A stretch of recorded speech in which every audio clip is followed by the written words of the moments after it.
Bonjour, Lionel de la chaîne Cyclovert. Donc, je vais vous proposer là, c'est plus sous forme un peu d'un podcast ou d'une évocation, ce que je vais vous proposer. Ça s'appelle le baroudeur et le baroudeur et le génie. Donc,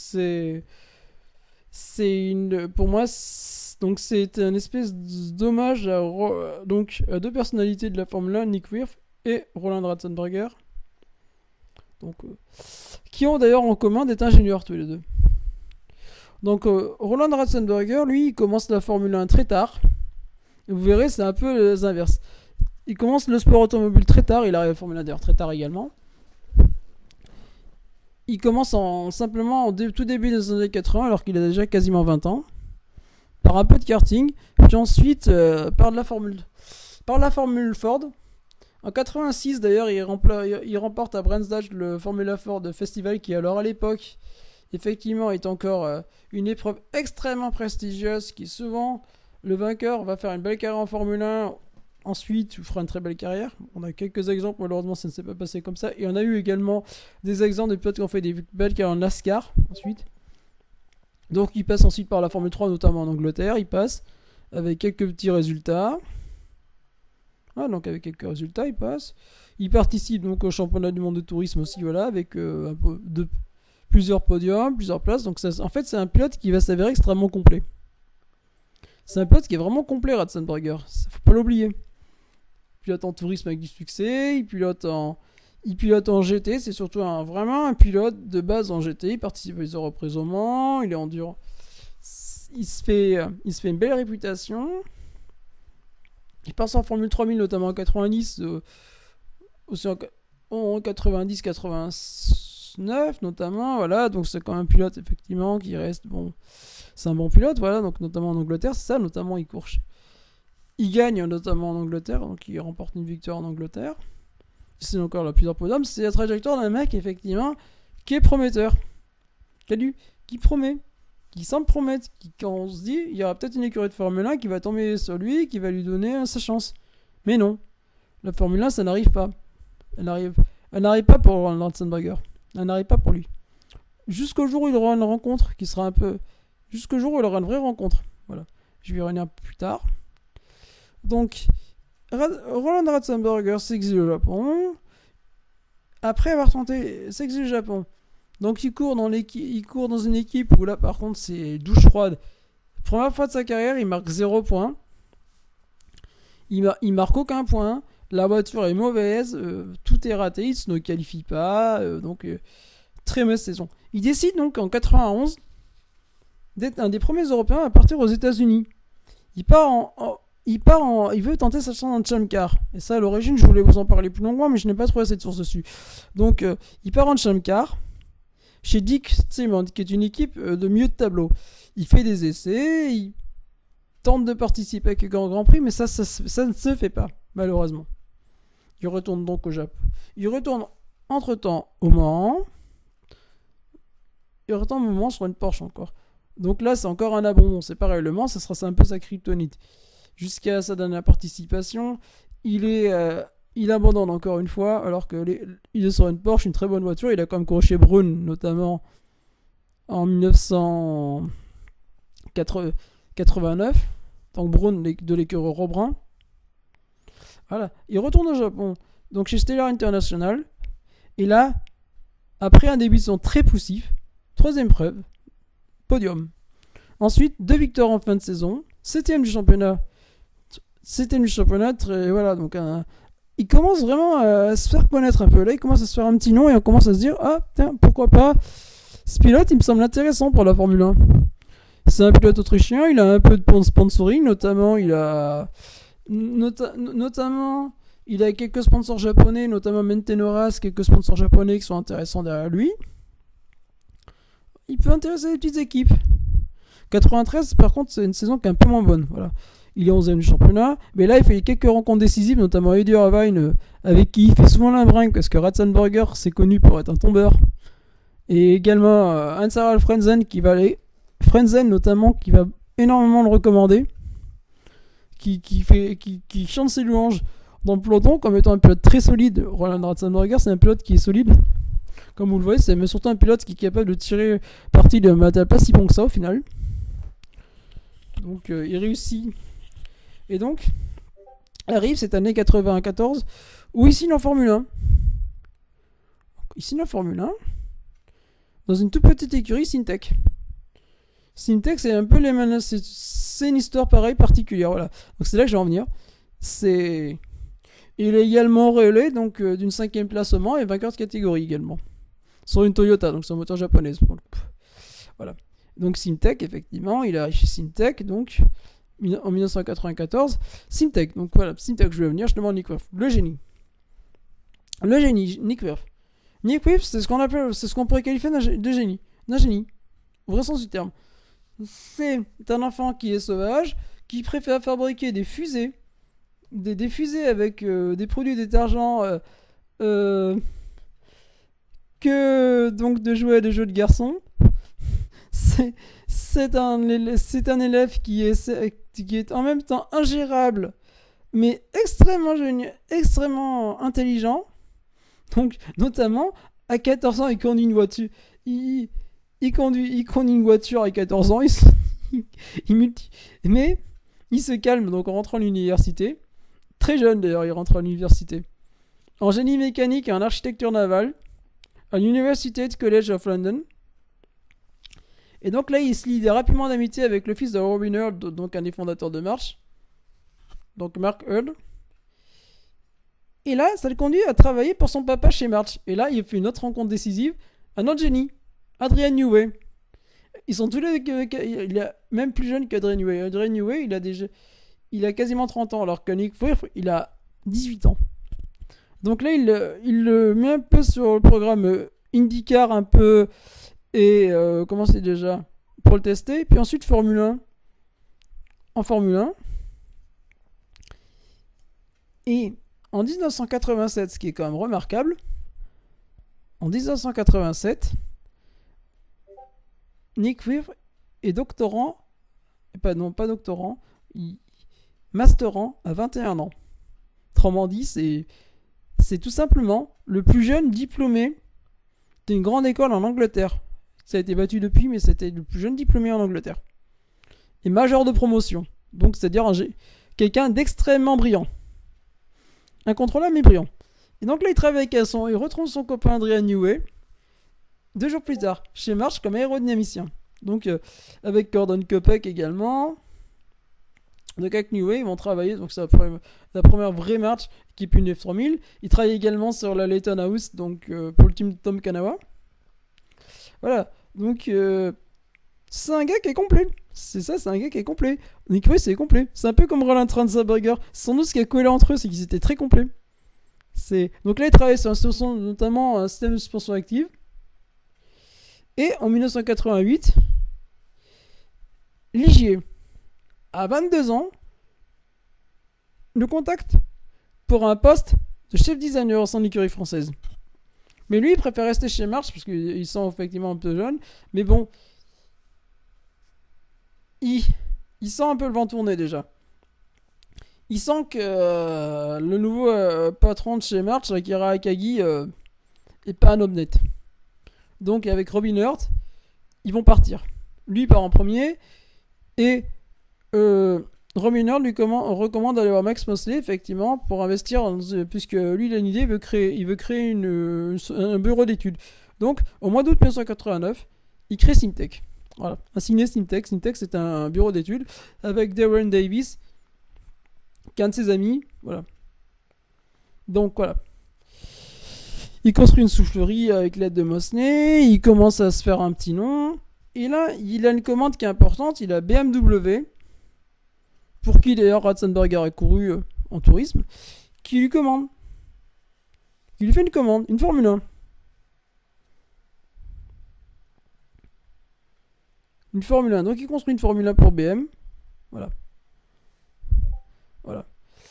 Mais BM n'est pas dans une période très facile, ils abandonnent ce projet. Et là, 2 jours plus. Mosley vend ses parts parce qu'il devient président de la FIA pour avoir de conflit d'intérêt justement. Et voilà, donc Nick Wirth se retrouve propriétaire à 25 ans, d'un bureau d'études qui est un bureau d'études quand même brillant. Et qui semble prometteur. première commande qu'il a en Formule 1, c'est étonnant, c'est Andrea Moda, qui est la pire écurie du plateau, qui cherche en urgence un châssis. Donc ainsi, il dessine Andrea Moda. Il leur cède les droits, il lui cède les droits il leur cède les droits de la BM. Donc ils seront tout en les prenant que c'était une étude, c'est pas une voiture. Bon. Eux ils décident de la faire couvrir avec les résultats qu'on connaît, l'histoire qu'on connaît. Ensuite, il révise cette voiture parce qu'il a un peu plus de temps pour une écurie qui aurait dû s'appeler Bravo Grand Prix, mais qui était une écurie espagnole, donc aurait dû être la première écurie espagnole avec le frère de Marc Gené notamment, Rordi dedans. Donc malheureusement, le créateur, donc Jean Monnier, meurt. Donc l'écurie qui a un budget encore plus étriqué d'ailleurs qu'Andrea Moda coule. Donc complètement. Donc lui il est frustré de toute façon. Il en a marre.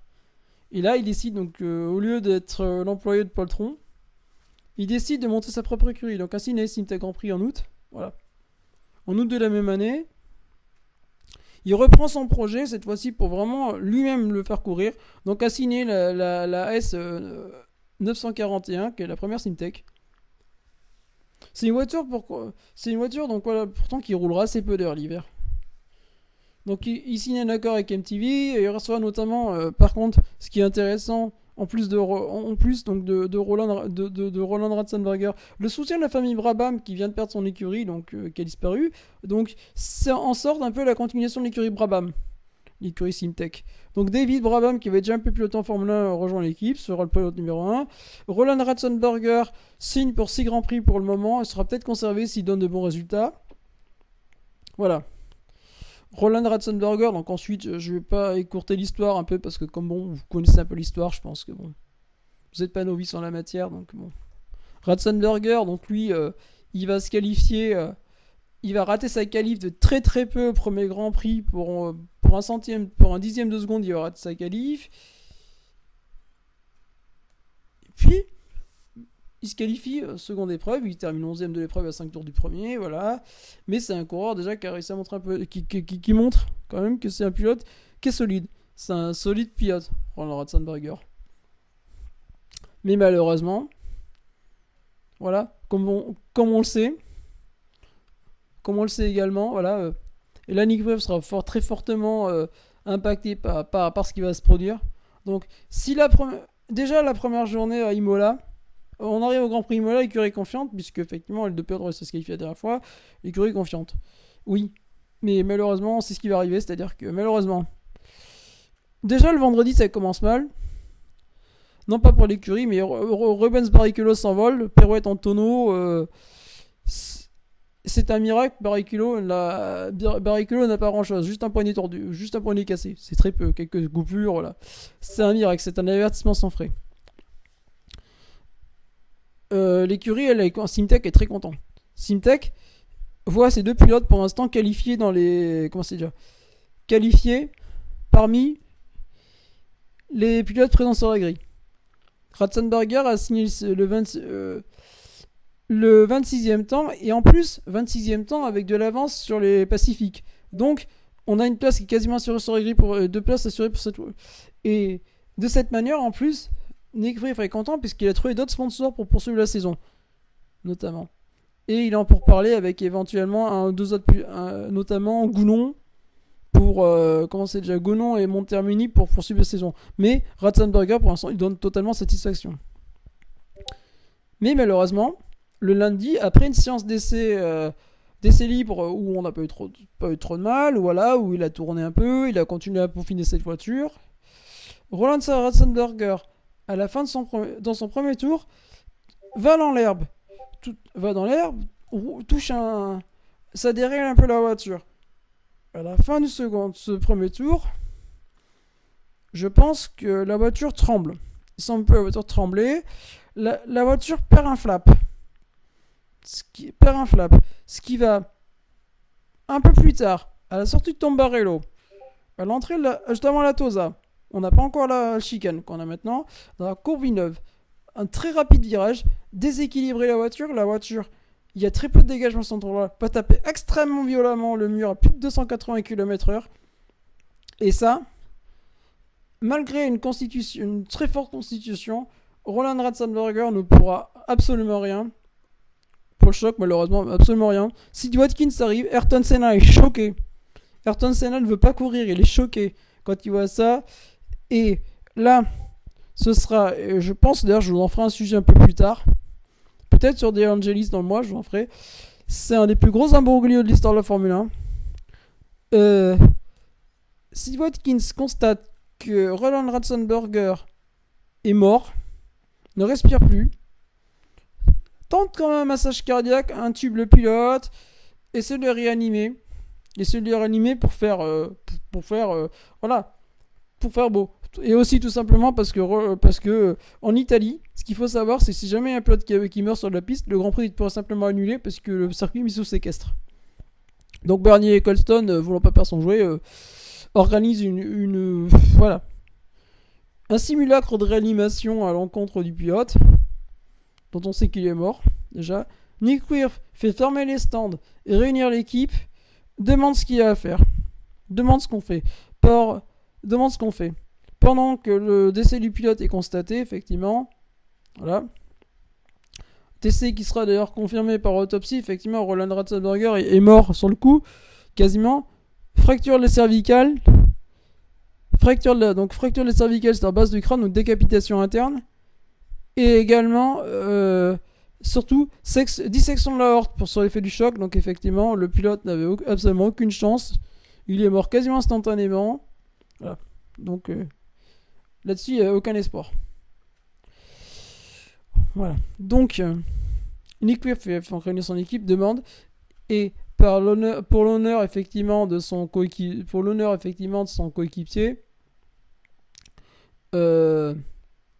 les pourparlers vont être très longs. On va avoir des longs pourparlers, on va voir. Faut savoir qu'est-ce qu'on fait, qu'est-ce qu'on doit faire, que devons-nous faire, est-ce qu'on court, est-ce qu'on court pas, est-ce qu'on court pour, qu'est-ce qu'on fait, est-ce qu'on se retire, est-ce qu'on réunit tous les autres pilotes pour leur demander quelque chose. Oui, donc effectivement, on consulte les autres pilotes, on demande ce qu'il y a à faire, ce qu'il y a à ne pas à faire. D'autant qu'en plus, les images de Roland Ratzenberger mort ont choqué le monde entier. Voilà, donc il est décidé d'une chose, donc. Et donc il sera décidé, donc effectivement, déjà, de recréer le GPDA. Parce qu'il faut en discuter. C'est pas normal qu'il y ait un pilote se tue. C'est pas normal, les pilotes avaient prévenu, on avait eu des comment on appelle ça déjà, on avait eu des prémices, on avait déjà eu Dunley qui s'était gramé en 190, plein de choses, plein d'alertes. Gigi Leto, voilà, qui se blesse gravement, on sait, Jean Alesi aussi, voilà. Les pilotes n'avaient pas été écoutés. Qu'est-ce qu'ils doivent faire? Donc ce qui est décidé, c'est qu'effectivement, c'est que notamment David Brabham lui a pris la décision de courir, donc il courra en honneur de son copain. Ce sera un Grand Prix, qui sera un Grand Prix habituel, partant au 24e, effectivement. Au 27e tour, donc 10 tours après la relance du Grand Prix, 20 tours après la relance du Grand Prix, donc il abandonne sur un tête à queue. Ce sera un Grand Prix qui sera marqué encore par ce qu'on connaît malheureusement. Malheureusement, j'ai pas besoin de nous refaire un résumé. Et par enfin la roue de Alboreto qui part dans les mécaniciens, donc Grand Prix horrible. Nick Wirth d'ailleurs sera très marqué d'ailleurs. Il sera très marqué, mais décide de continuer en honneur de Roland Ratzenberger. D'ailleurs, les voitures auront un petit autocollant Roland, c'est dessus, toute l'année, en honneur de leur copain. Voilà. L'écurie Simtech survivra difficilement à l'accident. Notant qu'il y a un très grave accident de Montermini au Grand Prix d'Espagne également, qui se blesse gravement également. Et l'écurie finira par disparaître il y a un peu moins de 26 ans au Grand Prix de Monaco, où elle avait quand même tenu à courir un an après l'accident. Criblée de dettes. Donc Simtech fait faillite. Nick Wirth continuera dans les petites équipes, chez Benetton, dans d'autres équipes, en GT, en Proto, Dire projet, reviendra en Formule 1 en tant que team manager, en tant qu'ingénieur en chef chez Marussia, au début de Marussia. Avant de se consacrer ces dernières années à un bureau d'études du Weir Research qui fait un peu de tout. D'ailleurs, j'ai été jeter un œil qui est super intéressant, qui fait autant de l'architecture, de la robotique, donc voilà, donc c'est totalement autre chose maintenant, il est passé. Et Roland Ratzenberger, lui, ne sera jamais oublié, puisque ses parents, notamment, Rodolphe, son papa, notamment, continue à honorer la mémoire de son fils chaque année, malgré que Rodolphe soit proche de 90 ans, un peu maintenant, voilà. C'est des gens qui continuent à honorer la mémoire de leur fils, voilà. Voilà. Et de toute façon, effectivement, moi je sais qu'à titre personnel, contrairement à pas mal de monde, Ratzenberger, c'est un mec que j'ai jamais oublié, parce que moi ça m'avait choqué quand j'étais gamin. C'était le jour de l'anniversaire de mon petit frère, ça m'avait choqué. Voilà. Voir un mec se tuer, j'avais jamais vu ça, moi. J'avais 8 ans à l'époque, donc voilà. Donc c'était une simple évocation donc, de ma part, donc de Ratzenberger, donc voilà. Une simple effectivement évocation de ma part de Roland Ratzenberger, effectivement. Donc sous le nom, comme je l'expliquais, de... Donc comme vous l'aurez compris, Nick Wirth, donc Nick Wirth, le génie, Roland Ratzenberger, le baroudeur. Donc c'était Lionel Rosière de la chaîne Cyclo GP. Au revoir, bonne soirée, et à une prochaine.